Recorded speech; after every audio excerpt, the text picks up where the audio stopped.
Assalamualaikum warahmatullahi wabarakatuh. Bagaimana anak-anakku semuanya? Insya Allah dalam keadaan sehat walafiat semuanya ya. Mudah-mudahan tidak ada yang sakit. Tapi kalaupun ada yang sakit, mari kita doakan sama-sama. Mudah-mudahan teman kita yang sakit itu dapat kesembuhan dari Allah secara cepat ya. Amin ya Allah ya Rabbal alamin. Baik anak-anakku semuanya, alhamdulillah kita bertemu kembali dalam pelajaran akidah akhlak. Untuk pertemuan kali ini kita masuk materi yang baru, yaitu tentang akhlakul karimah. Akhlak yang baik, akhlak terpuji kepada diri sendiri ya. Mari kita memulai pelajaran ini dengan bacaan basmalah bersama-sama. Bismillahirrahmanirrahim ya. Anak-anak semuanya, sebelum kita masuk ke materi, Ibu sampaikan dulu ya, mudah-mudahan setelah pembelajaran selesai tentang akhlak terpuji kepada diri sendiri, Ibu harapkan kalian semuanya bisa menjelaskan pengertian dari akhlak terpuji kepada diri sendiri ini. Yang akan dibahas adalah berilmu, kerja keras, kreatif, produktif, dan inovatif. Bisa menyebutkan dalilnya, kemudian bisa memberikan contoh dan bisa mengambil hikmah ya dari akhlak terpuji kepada diri sendiri ini. Nah, anak-anakku semuanya, akhlak terpuji kepada diri sendiri ini seperti yang Ibu telah sampaikan di kelas-kelas sebelumnya ya, di semester-semester sebelumnya, baik di kelas 7, di kelas 8, semester ganjil ataupun genap, kita seringkali membahas tentang akhlak terpuji. Ada juga akhlak tercela ya. Nah, akhlak terpuji ini Ibu sudah sampaikan bahwa banyak sekali akhlak terpuji ini ya. Tetapi kita sesuai dengan kurikulum kita bagi-bagi. Di kelas 7 apa, kelas 8 apa, semester ganjilnya apa, genapnya apa ya. Termasuk di kelas 9 ini untuk akhlak terpuji di semester ganjil kelas 9 kita bahas yang ini ya. Pertama berilmu, kedua kerja keras, yang ketiga kreatif, yang keempat produktif, yang kelima inovatif. Ibu sengaja tidak bikin materi dalam bentuk PowerPoint, Ibu langsung menjelaskan karena anak-anak semuanya sudah pegang materi ya. Ada yang buku atau LKS, silahkan sambil Ibu menjelaskan, sambil anak-anak semuanya lihat di materinya. Kalau di LKS ada di halaman 22 ya, silahkan dibuka bab tentang akhlak terpuji kepada diri sendiri di halaman 22. Oke anak-anakku semuanya, ini yang akan dibahas akhlak terpuji pada kali ini. Tetapi ini akan kita bagi dua pertemuan ya. Pertemuan pertama kita hanya bahas dua saja. Yang pertama berilmu, yang kedua kerja keras. Oke? Nah, yang pertama berilmu. Ya, perhatikan penjelasan Ibu sambil melihat materi di LKS atau buku ya. Berilmu, ilmu secara bahasa ilmun berasal dari kata ilmun ya, artinya pengetahuan atau kepandaian. Kebalikan dari kata ilmun adalah jahlun, bodoh. Ya, jadi seseorang dikatakan berilmu apabila seseorang itu mempunyai pengetahuan atau memiliki kemampuan ya. Contohnya melukis atau menjahit atau pandai berorasi, pandai misalnya memasak dan lain sebagainya. Jadi ilmu itu tidak hanya sekedar konsep. Dia memiliki pengetahuan tentang masak ya. Berarti dia juga insya Allah bisa mempraktekannya. Tapi ada yang sebaliknya, misal kalau konsepnya saja tidak tahu prakteknya, itu tetap memiliki pengetahuan begitu ya. Jadi pengetahuan itu ada dalam bentuk konsep, ada dalam bentuk praktek ya. Kepandaian, pengetahuan itu sama sebenarnya. Apa yang kita miliki, pengetahuan atau kepandaian kita dalam diri itu adalah ilmu. Oke? Nah, jadi ilmu ini termasuk akhlak terpuji. Kita berakhlak baik kepada diri kita dengan berilmu. Kenapa? Karena dengan berilmu kita sudah membuat diri kita, akhlak kita itu baik ya. Dengan berilmu kita menjadi tahu. Dengan berilmu kita tidak bisa direndahkan oleh orang lain ya. Jadi kenapa kita harus berilmu? Nah, ini kita masuk kepada pentingnya berilmu ya. Jadi anak-anakku semuanya, ilmu itu penting bagi kita ya, apalagi bagi masa-masa usia sekolah ya. Dalam hadis saja ilmu itu ya, bahwa mulai dari dia dilahirkan sampai dia ke liang lahat, seorang muslim itu wajib mencari ilmu, ya. Jadi thalabul ilmi fardhatun ala kulli muslimin. Bagi setiap muslim mencari ilmu itu wajib, ya. Mencari ilmu itu wajib bagi setiap muslim, muslim perempuan ataupun juga laki-laki. Dan utlubul ilma minal mahdi ila lahdi. Mencari ilmu itu wajib mulai dari lahir sampai kita mau masuk ke liang kubur. Sebelum kita masuk ke liang kubur berarti kita kan masih hidup, ya. Berapapun umur kita wajib mencari ilmu. Nah, artinya begini, kita sudah tua pun diwajibkan mencari ilmu. Apalagi masih masa-masa sekolah seperti anak-anakku semuanya, ya. Mulai dari TK, SD, SMP, SMA, kuliah, ada yang S1, S2, S3, ada yang sampai profesor, ya. Sampai kita tua, nenek kakek pun sebenarnya kita wajib mencari ilmu. Nah, yang harus kita pahami ini, mencari ilmu itu tidak mesti secara formal, ya. Ada non formal atau ada informal, ya. Non formal itu kalau formal kan seperti sekolah, ya, SD, SMP, SMA dan sebagainya dan seterusnya. Kalau non formal seperti kursus dan lain sebagainya. Nah, kalau informal bagaimana? Informal itu seperti misalnya kita di rumah dan lain sebagainya, ya, atau kita misalnya mencari sesuatu dari Google atau lain sebagainya, itu termasuk kita mencari ilmu sebenarnya, ya. Tetapi untuk sebuah pengesahan, ya, untuk sebuah keabsahan kita harus ada ijazah dan lain sebagainya. Itu berarti harus melalui formal dulu, ya. Nah, kemudian kenapa kita penting sekali harus memiliki ilmu? Ini pentingnya memiliki ilmu karena begini, ya, anak-anak. Zaman semakin kesini semakin berkembang pesat, ya. Jadi semakin berkembang pesatnya zaman berarti persaingan semakin ketat, ya. Kalau zaman dulu anak lulusan SD saja bisa bekerja, ya. Manusia lulusan SMP saja bisa bekerja. Nah, makin kesini, jangankan yang SD, yang SMP, yang SMA pun banyak tidak diterima gitu, ya, atau kurang diminati gitu, ya, oleh misalnya perusahaan-perusahaan atau instansi-instansi dan lain sebagainya. Ternyata makin kesini banyak yang dibutuhkan itu adalah sarjana. Nah, maka dari itu kita yang tidak mengikuti perkembangan zaman atau tidak mengikuti perkembangan ilmu, mengejar keilmuan kita akan ketinggalan. Orang lain sudah S1, sudah S2, kita masih lulusan SD. Nah, sebenarnya tidak ada hambatan, ya, untuk kita mencari ilmu sekalipun kita tidak ada biaya, ya. Banyak lembaga-lembaga yang menyediakan beasiswa dalam bentuk beasiswa miskin atau beasiswa prestasi dan lain sebagainya. Jadi kalau kita berilmu sangat sekali membantu jenjang pendidikan kita. Maaf, ya, contohnya ada si A misalnya, dia kurang mampu, tapi karena dia berprestasi terus, pintar dan lain sebagainya, itu sebenarnya bisa kita mencari bantuan, ya. Banyak lembaga yang akan membantu dengan modal prestasinya itu. Dia bisa masuk beasiswa prestasi atau beasiswa miskin dan lain sebagainya, ya. Banyak seperti itu. Nah, jadi pentingnya ilmu itu seperti itu, ya, untuk kita selain mengimbangi perkembangan zaman, kemudian persaingan ketat, ya, kita juga membekali diri kita dengan ilmu supaya kita tidak terjerumus kepada hal-hal yang salah. Kita tidak terjerumus kepada hal-hal yang diharamkan atau tidak bolehkan.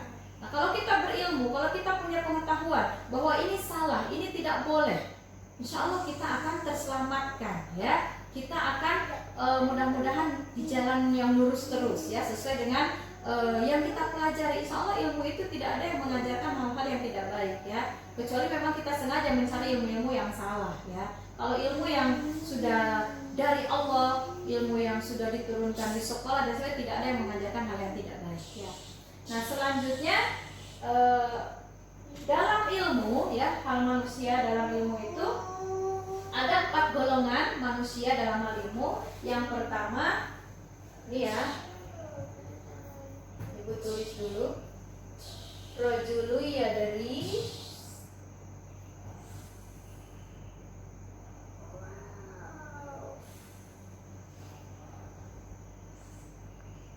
Baik, anak-anakku dicek. Ya, baik anak-anakku, tadi Bu sampaikan bahwa ada kelompok manusia dalam hal ilmu ya. Yang pertama, kelompok rojulu yadri wa yadri annahu yadri. Nah, ini kalimatnya seperti sama-sama ya, tapi perhatikan ya. Rojulu yadri wa yadri annahu yadri. Ini artinya orang yang tahu dan tahu bahwa dirinya tahu ya. Rojulu yadri, orang yang tahu, wa yadri, dan tahu, annahu yadri, bahwa dirinya tahu, sesungguhnya dirinya tahu. Nah, ini adalah golongan seperti orang-orang yang pandai berilmu ya, yang dapat memanfaatkan ilmunya secara baik. Contohnya guru, ustadz. Jadi mereka itu sadar, mereka itu tahu bahwa saya ini tahu ya. Jadi sehingga karena saya tahu ini, saya harus memberitahu gitu ya. Jadi seperti pengajar-pengajar dan lain sebagainya ya. Nah, ini. Kemudian yang kedua, rojulu yadri, orang yang tahu, la yadri. Nah, ini perbedaannya adalah di sini ya. Kalau ini tidak adalah, ini perbedaannya ya. Rojulu yadri, la yadri, orang yang tahu tetapi dia tidak tahu, annahu yadri, bahwa dirinya tahu. Di golongan kedua adalah orang yang tahu tetapi dia tidak tahu bahwa dirinya tahu. Artinya ini orang yang pandai berilmu, tetapi kadang-kadang dia itu tidak sadar, tidak mengetahui bahwa dia ini pandai, dia ini tahu, dia ini memiliki, sehingga kadang-kadang dia tidak mempunyai kesadaran sendiri bahwa saya harus mengaplikasikan ilmu ini, saya harus menyampaikan pengetahuan saya ini. Kadang-kadang begitu ya. Nah, kemudian golongan yang ketiga, rojulul layadri. Nah, ini ada layadrinya ya. Ini perbedaannya. Rojulul layadri, orang yang tidak tahu. Maaf ya, ini terhapus tadi. Orang yang tidak tahu. Yadri, tetapi dia tahu ya, annahu layadri, bahwa dia tidak tahu ya. Nah, jadi ini rojulul layadri wa yadri annahu layadri, orang yang tidak tahu tetapi dia tahu bahwa dirinya tidak tahu. Ngerti nggak ya? Sekali lagi ya, orang yang tidak tahu tetapi dia tahu bahwa dirinya tidak tahu, berarti dia menyadari bahwa dia itu tidak memiliki pengetahuan. Dia tidak memiliki pengetahuan dan dia sadar atas dirinya yang tidak berpengetahuan itu. Saya memang tidak bisa hal itu, jadi saya nggak usahlah jadi guru misal ya. Saya tidak memahami ilmu itu, jadi saya nggak usah mengajar itu. Nah, itu contohnya. Nah, sedangkan yang keempat, golongan yang keempat adalah rojulul layadri, orang yang tidak tahu, layadri, tetapi dia tidak tahu. Ini ya, rajulul layadri annahu layadri. Lahnya ada 3 ini. Orang yang tidak tahu tetapi dia tidak tahu bahwa dirinya tidak tahu. Nah, ini bahaya. Paham nggak? Saya tidak tahu, tapi saya tidak menyadari bahwa saya ini tidak tahu. Saya tidak tahu bahwa saya ini tidak tahu. Gitu loh. Jadi seolah-olah bahasanya kita itu adalah sok pintar, sok tahu. Karena itu bahasanya tadi bahwa la yadri annahu la yadri. Saya tidak tahu bahwa saya ini tidak tahu. Merasa saya ini pintar dan lain sebagainya. Ya. Nah, dari keempat golongan ini kita bisa menilai diri kita. Kita termasuk golongan yang mana, ya? Mudah-mudahan kita semuanya ada dalam golongan pertama, ya.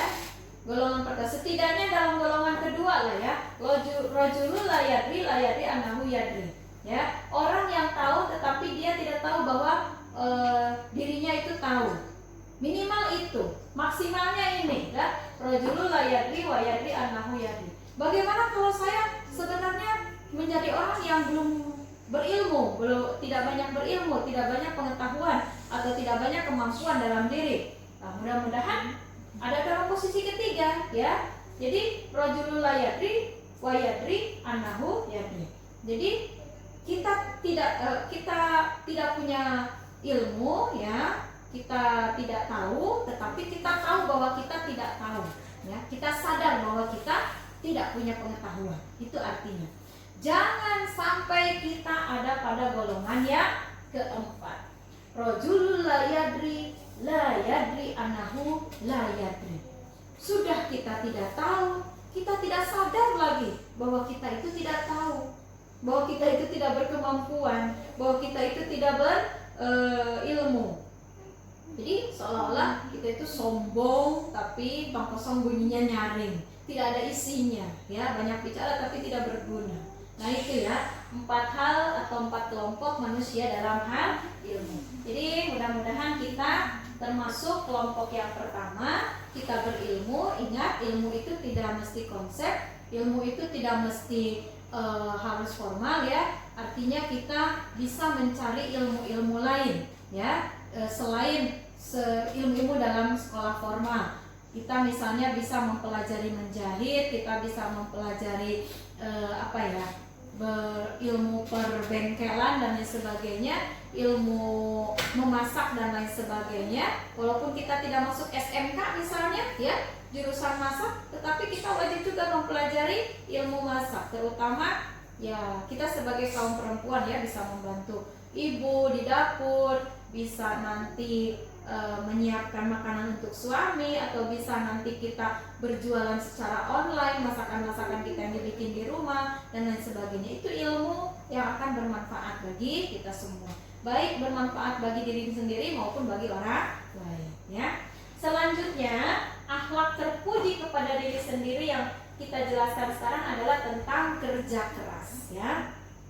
Yang kerja keras kita bahas sekarang. Yang 3, kreatif, produktif, inovatif minggu depan insyaallah, ya. Nah, kerja keras artinya adalah usaha bersungguh-sungguh, ya.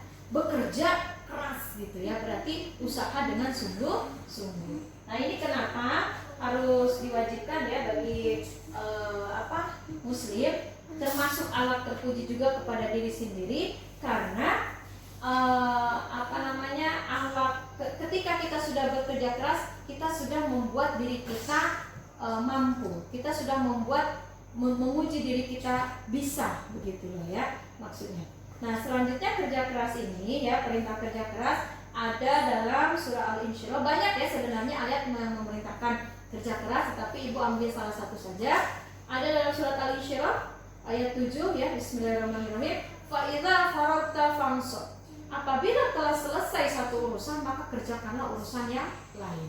Jadi kita sebagai manusia di dunia ini jangan terlalu banyak leha-leha, ya. 24 jam dalam sehari Allah berikan waktu kepada kita, kita tinggal mengolahnya.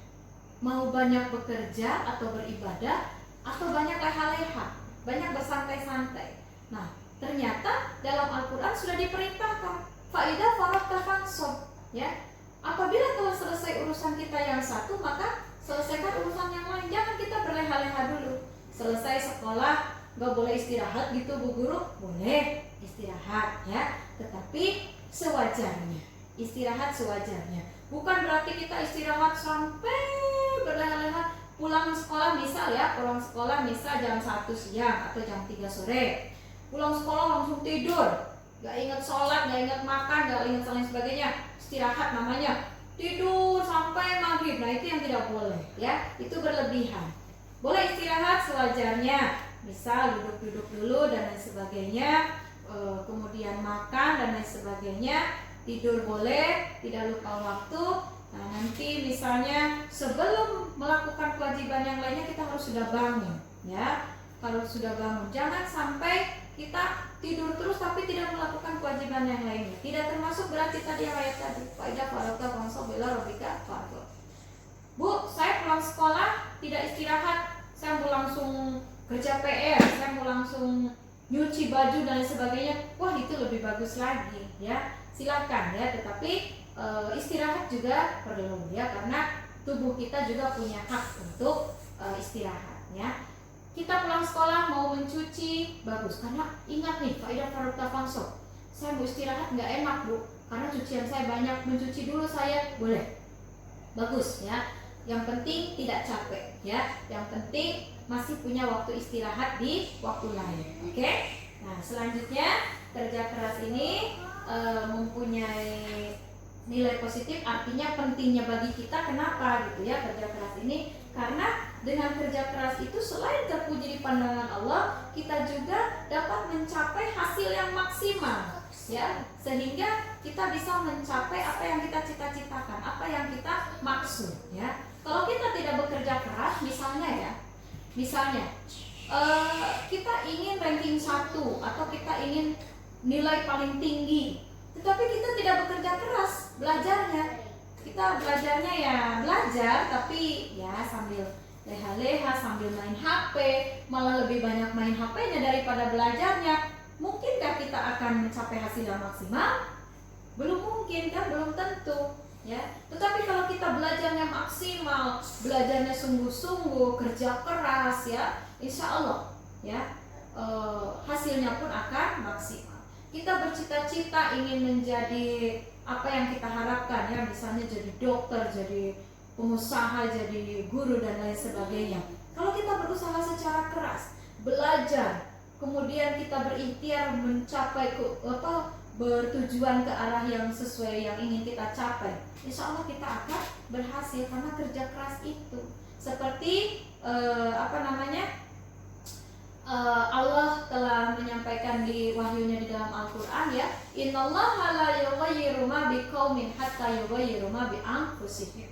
Allah tidak akan mengubah nasib suatu kaum apabila kaumnya itu sendiri ya tidak mengubahnya ya. Jadi Allah akan mengubah nasib suatu kaum apabila kaumnya itu ya mengubah sendiri. Kita kerja keras, kita akan menghasilkan pencapaian yang maksimal. Kalau kita berleha-leha, Allah pun akan memberikan hasil yang ya sesuai dengan kerja kita yang leha-leha itu, tidak maksimal artinya ya. Baik anak-anakku semuanya, ini akhlak terpuji kepada diri sendiri. Baru Ibu jelaskan 2 tentang berilmu dan kerja keras. Yang lainnya insya Allah pada pertemuan selanjutnya mudah-mudahan menjadi ilmu bagi kita, mudah-mudahan kita bisa aplikasikan kepada kehidupan sehari-hari ya. Untuk pertemuan kali ini berarti Ibu cukupkan dulu sekian. Kita bertemu lagi minggu depan. Kita tutup pertemuan ini dengan bacaan hamdalah bersama-sama. Alhamdulillahirrabbilalamin. Assalamualaikum warahmatullahi wabarakatuh.